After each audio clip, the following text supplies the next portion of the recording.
It was a beautiful autumn day on the island of Sodor. Controller came to Tidmouth Sheds. He had exciting news. Gordon is to take the new mayor of Sodor on a special tour of the island, he announced. Gordon was thrilled, but then he had a thought. Who will take the express, sir? He asked. The Fat Controller chose Emily.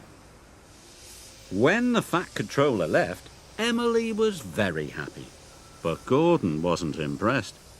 The express is the longest passenger train on the island, he sniffed. I always cross the island twice by tea time. You'll never do that. Thomas thought Gordon was showing off, but Emily wasn't listening to Thomas.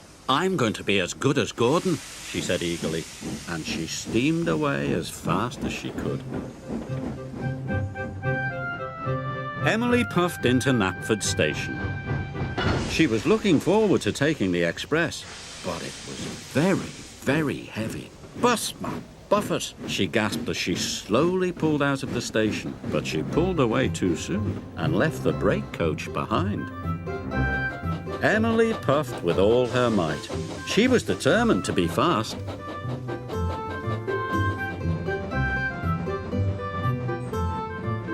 Emily crossed the island once in good time.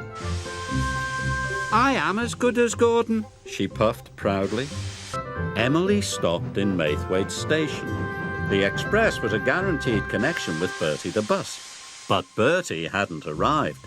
He'd had a flat tyre and was running late. I'm going to be the slowest engine on Sodor, she cried, and it's not my fault.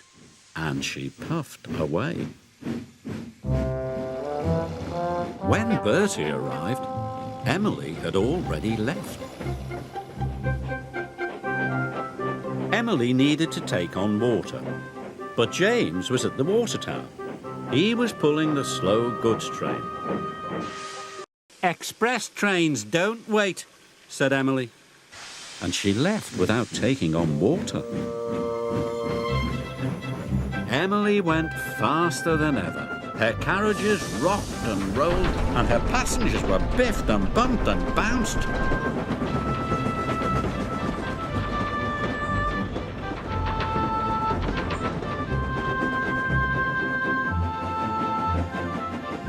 Finally, Emily could see Brendam Docks up ahead. Twice before tea time, she puffed happily, I am as good as Gordon. Then there was trouble. Emily slowed down.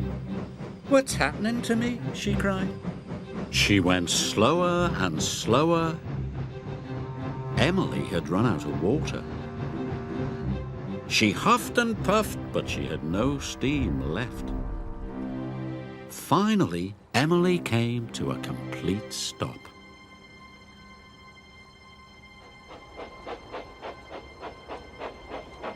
The Fat Controller arrived on board James. He was very cross. You should have waited, said the Fat Controller, and now you have caused confusion and delay. You left the brake coach and bumped your carriages. You must learn to be more patient. Emily knew the Fat Controller was right. She felt very bad. She was only trying to be as good as Gordon.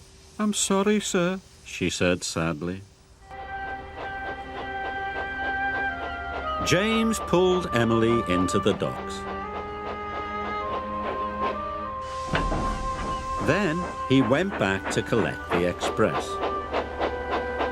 Now I need an engine to take the slow goods train, said the Fat Controller. Emily had an idea. May I take it, sir? She said, if I promise to go slowly. The Fat Controller thought it was a grand idea. If only I could learn it faster, she cried. Emily was pleased. She was determined to do a good job.